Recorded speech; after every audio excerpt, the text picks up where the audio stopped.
Hi friends, in this video we will cover control statement. So let's start. First we will cover in this video only selection control system. So in the selection control system, if block, there are two type of control system.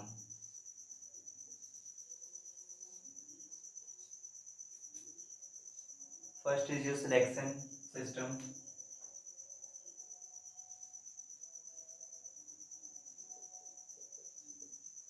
Selection statement, and second one is your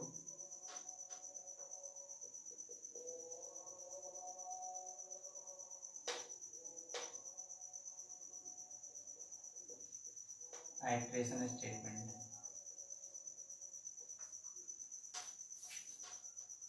In the iteration statement, in the selection statement, these are the part of selection statement. If, nested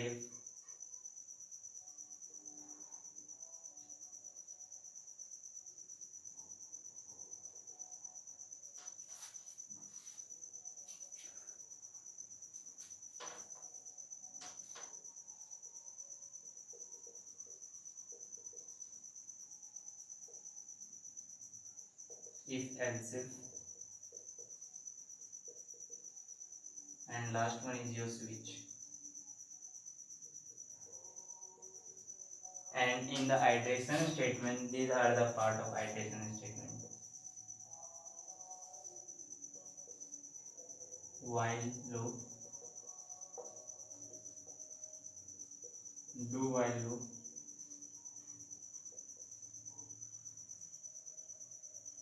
and your for loop.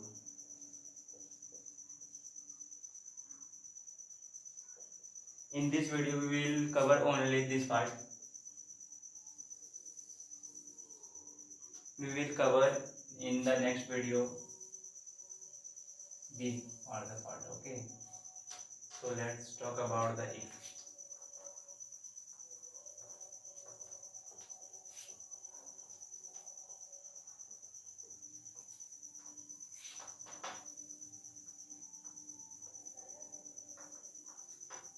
Let me write first if structure, if syntax. Before writing if statement, we will write if, then small bracket. Here is your condition or expression, and you this bracket. We will write the code here, and we will write a default block. This name is else block. When we write a if block and we write a condition, we write condition here. If condition gives true, then if blocks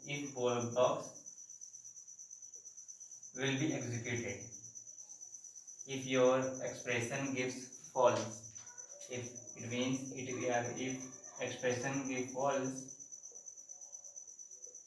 then your if block, this block, only your if block will not run.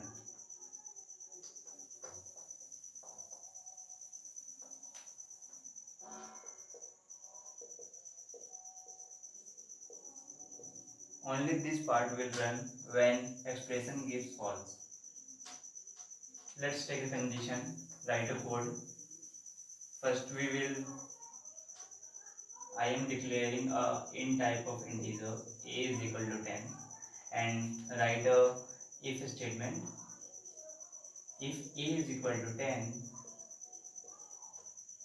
then print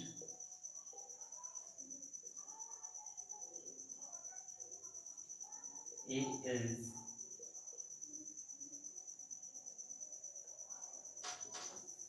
is equal to 10.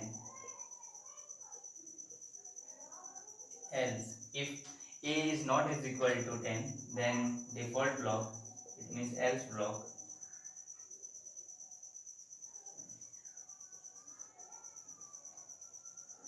A is not equal to 10.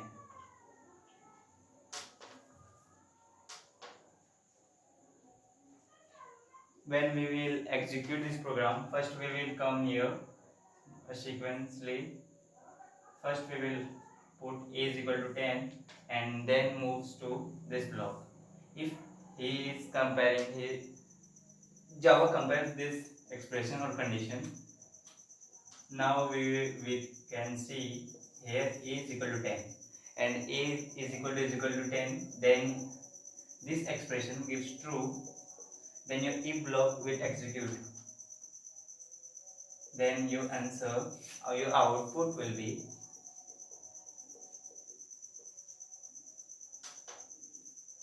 this. This is your answer.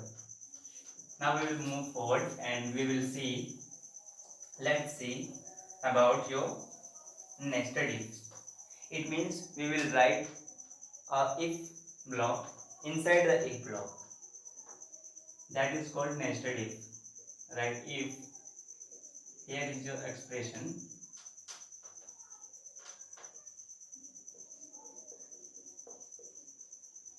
expression 1, and inside the if we will write one more if statement. Here we will write expression 2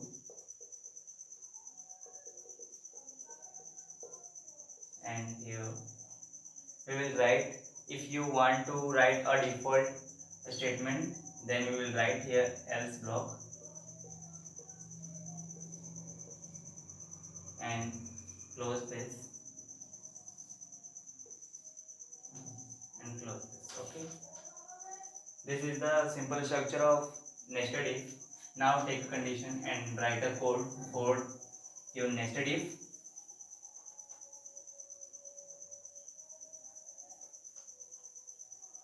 Let's take a number A is equal to 10, okay, and we will write the first condition if A modulo 2 is equal to 0, then print A,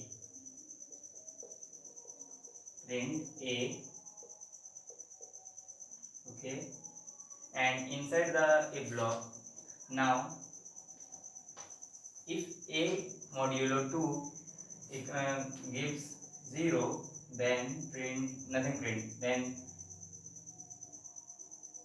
go inside and write one more else statement, A modulo 5 is equal to 0, then print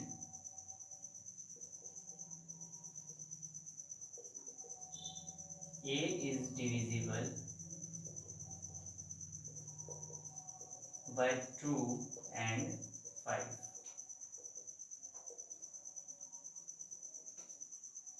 And close this if statement. Okay, now we will see how this code will be executed. First it comes to this line and it gives, assign the value 10 to A, and after that he will come at this point and check, he will divide 10 5. It means reminder, this expression gives reminder 0, then this statement, this expression gives true, then this block will execute it. It means it will jump out from this to this, and he will check this expression. It means 10 is equal to divided by 2 is equal to your reminder is 0. Okay, then this block will execute it and printed this line. So your output will be this line. Now we will move else if block. It means if we now we will see if else if statement. So let me write the structure of if else if block. if else if block. It means we will write lots of condition in a loop, in a condition, in a row. So let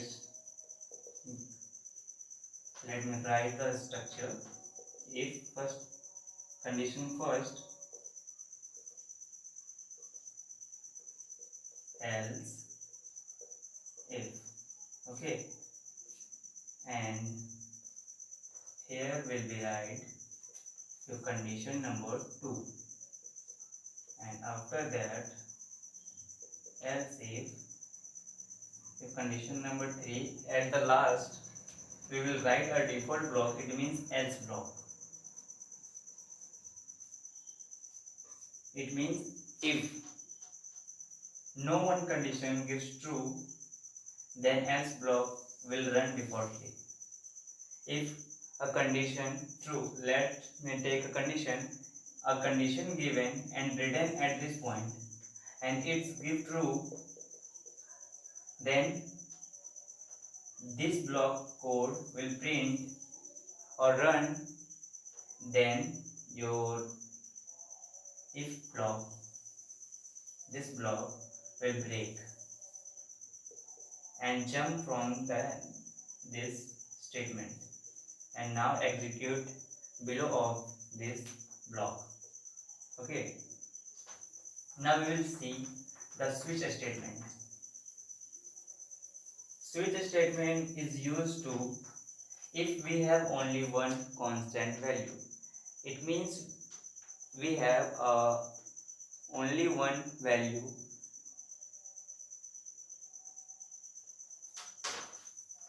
which is used to compare. It means we have only one value, we need to compare only one value for so many condition check. So let's the condition. You have seen, let's take a phone, okay, and this is the device, and here will you can see buttons. Here will some buttons 1 2 3 4 5 6. It means a is equal to given a number.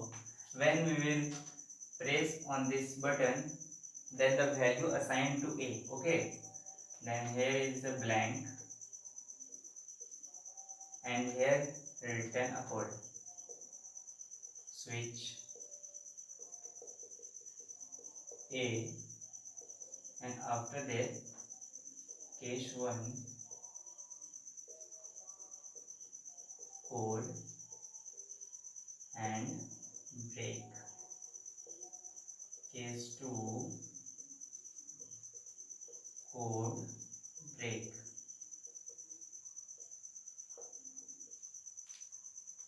case 6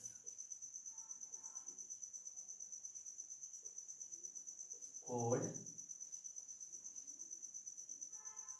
and break. At the last we will write a default block. Default. When we will press value 1, when we will press button 1, then assign to the a is 1, and a value will come at this point 1, and check this condition 1. If a value a match this value, a is equal to 1 and here is 1, then execute this code and break. Break is used to break this block switch statement. It means this code will run, then move to the below of this switch statement.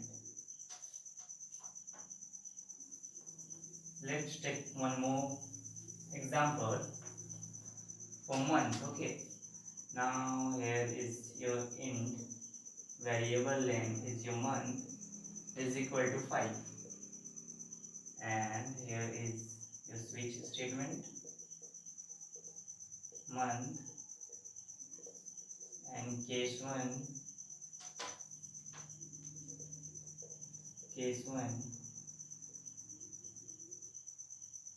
system, let's say, and out print January as it is. Case 2, here we play case 2 and February. At the last, case 12 print December.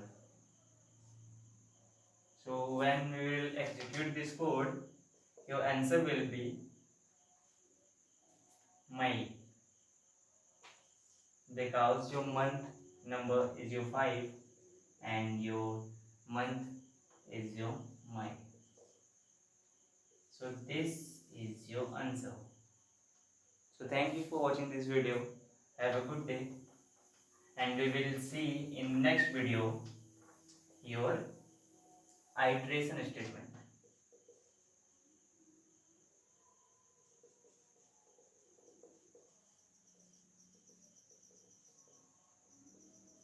In the iteration statement, we will see while loop, do while loop, and your for loop. So thank you for watching this video. If you like this video, then like, share, subscribe.